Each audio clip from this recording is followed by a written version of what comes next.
Seguimos adelante en Telebuen Día, recibiendo con mucho gusto al señor diputado de Asamblea Uruguay, Frente Amplio por el departamento de Canelones, José Carlos Maía, docente, periodista. ¿Cómo anda, Maía? ¿Bien? Bien, por suerte bien, tratando, como todo, de cambiar el tiempo, pero es cierto, complicado. ¿Lo de periodista por dónde viene? Yo hice periodismo cuando empecé hace muchos años, terminé el IPA y me metí un rato en Derecho. Y dije, también quiero hacer algo corto. Y me fui al IPEP en este caso y estuve 2 años, me egresé de ahí. Y después la vida me llevó para otros lados. Claro, bueno, pero en esa época no estaba la licenciatura a nivel universitario. Quería hacer un curso práctico, solvente, y dije, bueno, es acá. Y me gustó, me enganché, y después, muchos años después, estuve como docente preparando algo de historia para que mañana un colega tuyo tiene que entrevistar a un político argentino y tiene que saber lo que fue Perón, peronismo y demás. Es decir, contexto del siglo XX reciente. Bueno, lo comprometo a que me envíe el material, por favor. No hay problema.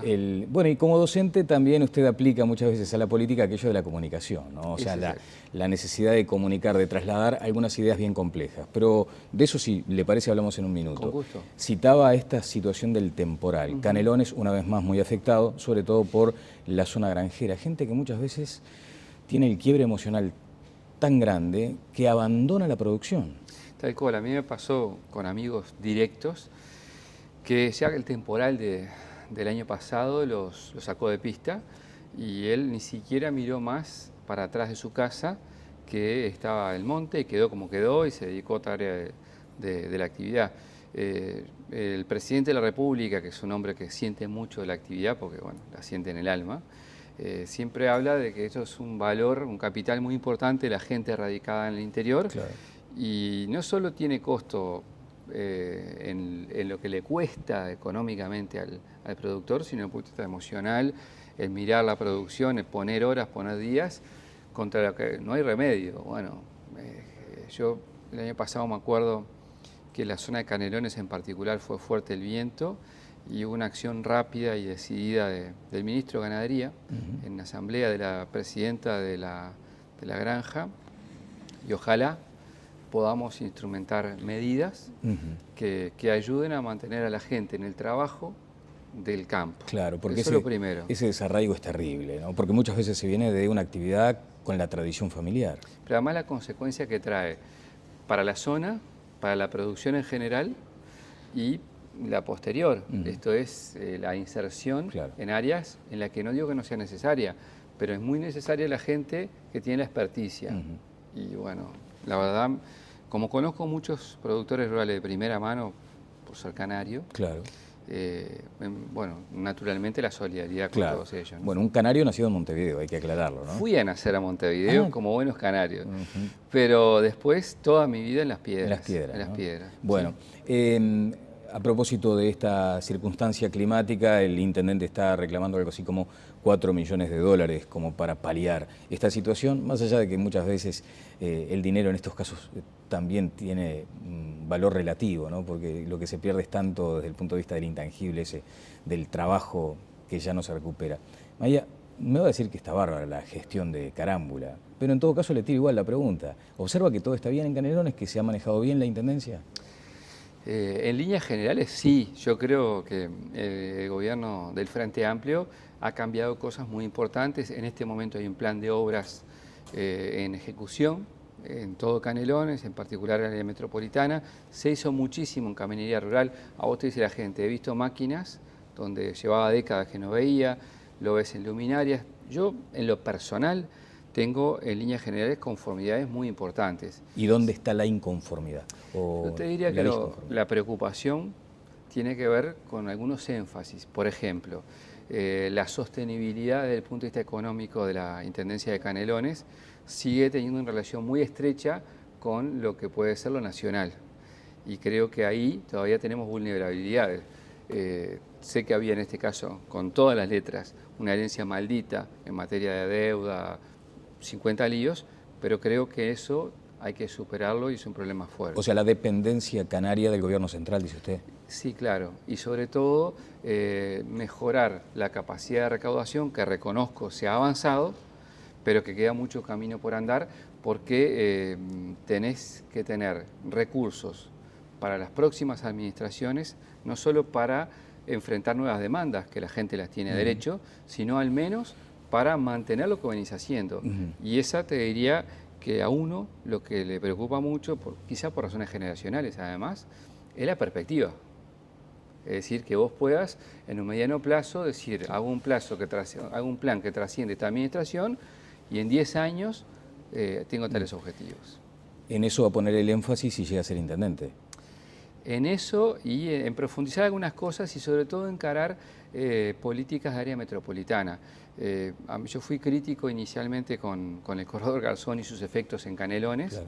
Claro. Ahora debo decir que ha mejorado mucho la sincronización de los semáforos y creo que tenemos que hacer mucho énfasis en que si la población se estableció en Ciudad de la Costa, Toledo, Barros Blancos Pando, Las Palas, Piedra Progreso, concebir esto como de un lado Canelones, de un lado Montevideo. Claro, es un área metropolitana en su conjunto. Bueno, está definido que presentará su candidatura, eso está claro. Hacia junio vamos ahí.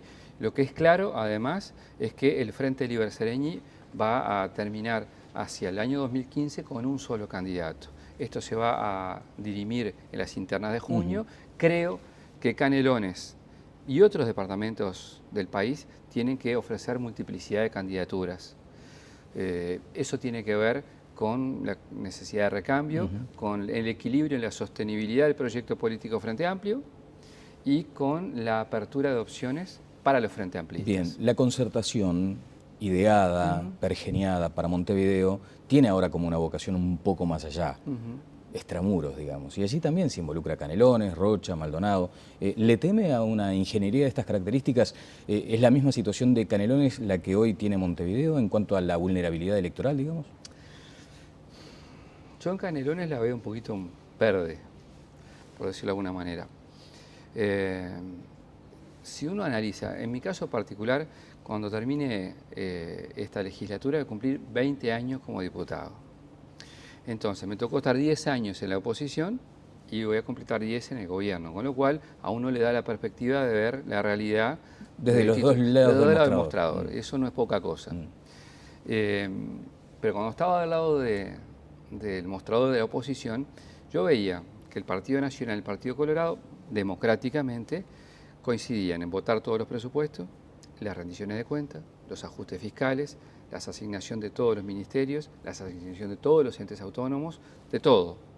Entonces, si hay una coherencia tan grande desde el punto de vista ideológico de gestión de gobierno, que eso se exprese tarde o temprano en una opción política, bueno, me parece legítimo.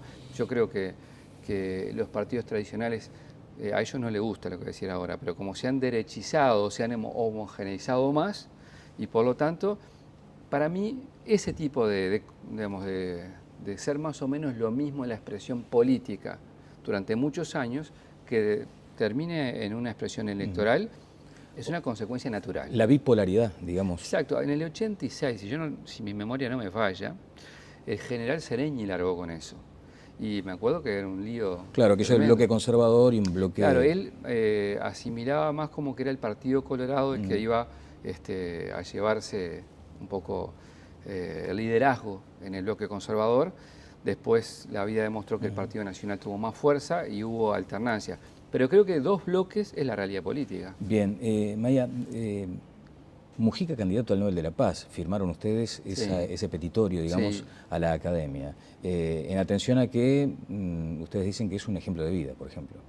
Sí, yo creo que, a ver, el presidente de la República es, a mí me lo han dicho algunos representantes del exterior, y lo he visto cuando me ha tocado estar en el exterior, uno de los presidentes más visibles de toda la historia del Uruguay. Creo que la muy buena imagen que tiene el presidente es una cuestión que al Uruguay como país le sirve más allá de él mismo incluso. Y siento que con los acuerdos o desacuerdos que hemos tenido con el compañero Mujica, por estilo, por lo que fuera, es un hombre auténtico y transmite lo que es. Y en este mundo en que a veces los que estamos en el área política podemos parecer como impostados, como mostrando determinadas imágenes más allá de lo que pensamos. Lo políticamente correcto, digamos. Exacto. Siempre.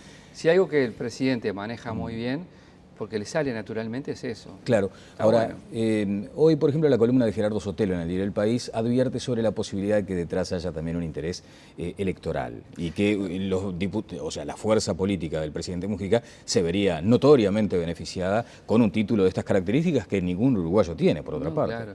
A ver, es posible que lo que dice Gerardo pase, pero en realidad lo digo al revés. No es el objetivo principal. No, pero además digo al revés. Es inimaginable que los diputados, los senadores del Frente Amplio, que somos quienes con él fuimos a las elecciones y lo acompañamos, no estemos de acuerdo con eso. Yo personalmente estoy de acuerdo con que se impulse ahora las consecuencias políticas, claro. Nada, la gente la lee después. Y usted como historiador, ¿ve viable que se postule a alguien que en su momento tuvo también una situación muy comprometida en su pasado guerrillero? ¿Eso no lo invalida para esta instancia?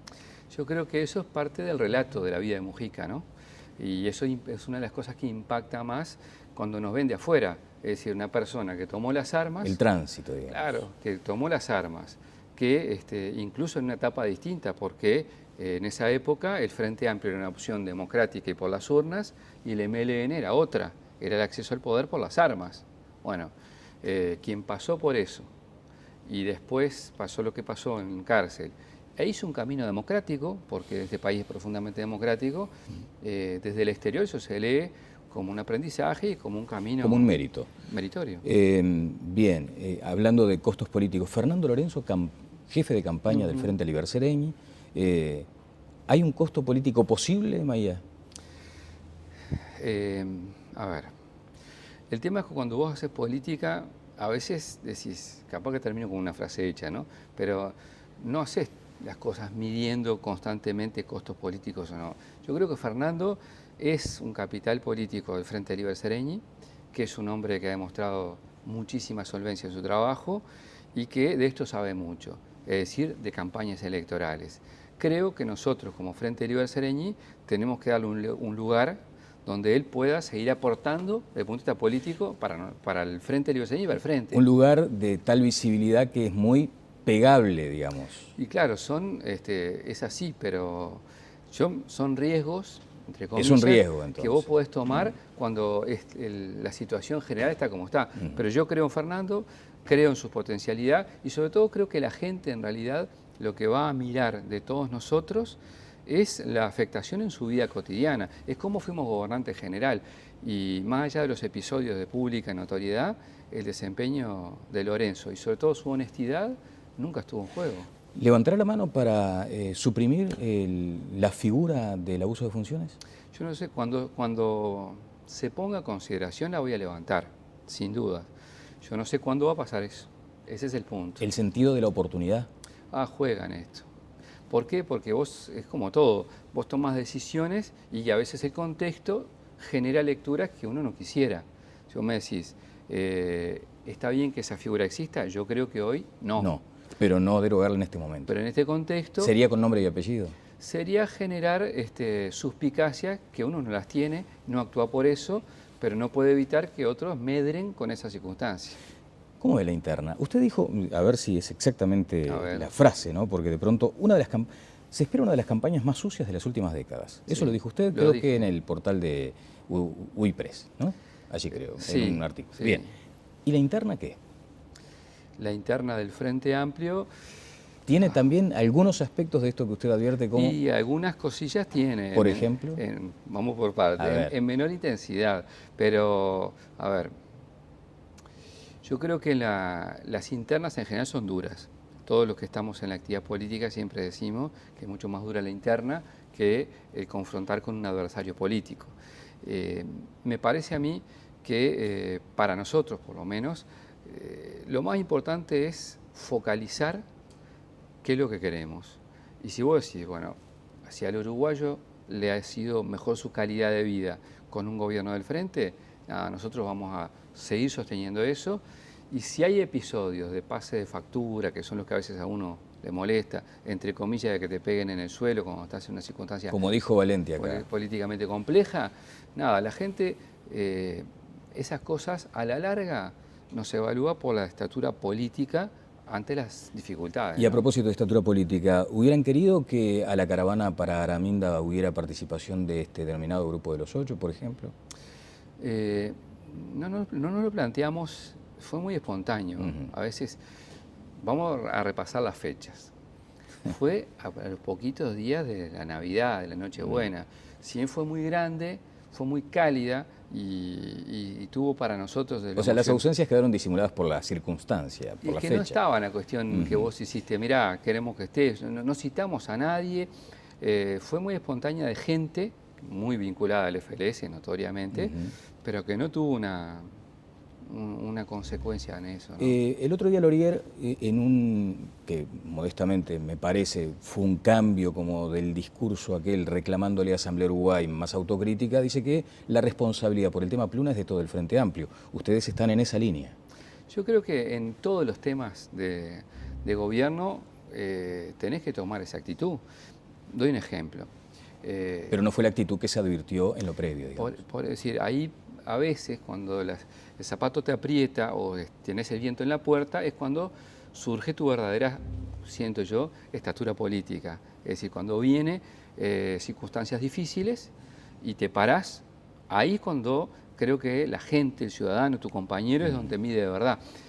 Hay áreas donde sabemos que van a ser temas de campaña notorios, educación, que hablamos hace un rato, seguridad es otro.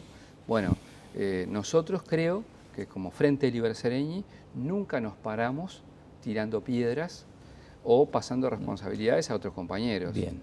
¿Suscribe 100% lo que dijo Tabaré Vázquez de que el tema de educación no es un incendio, es apenas un foco?